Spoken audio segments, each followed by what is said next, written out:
Natatagpuan sa kabundukan ng timog kanlurang bahagi ng Saudi Arabia, ang Albaha, ang naging bagong destinasyon ng Consular Mobile Services ng ating konsulado. Sa pakikipagtulungan ng Migrant Workers Office at OWA, inilapit namin ang mahalagang serbisyo ng pamahalaan sa Filipino community dito sa Albaha. Magandang umaga po. Ako si Fatima Aguila, ang inyong Cultural Officer ng Philippine Consulate General sa Jeddah. Samahan niyo kami sa naging makabuluhang consular outreach ng konsulada dito sa Albaha para sa ating mga kababayan.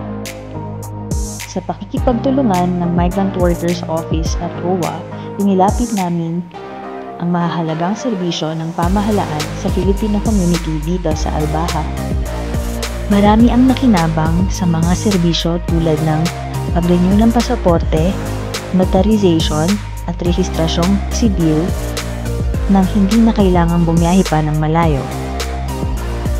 Nagbigay rin ng tulong ang MWO at OWA sa verification ng kontrata, balik manggagawa processing at oryentasyon ukol sa mga benepisyo at proteksyon para sa ating mga OFW.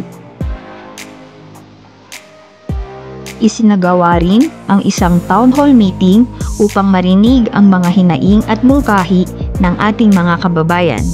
Isang bukas na dialogo na lalong nagpapatibay sa ugnayan ng konsulado at komunidad. Ang outreach mission na ito ay patunay ng patuloy naming pagtupad sa aming mandato, ang maghatid ng tapat at makataong serbisyo sa bawat Pilipino sa kaharian.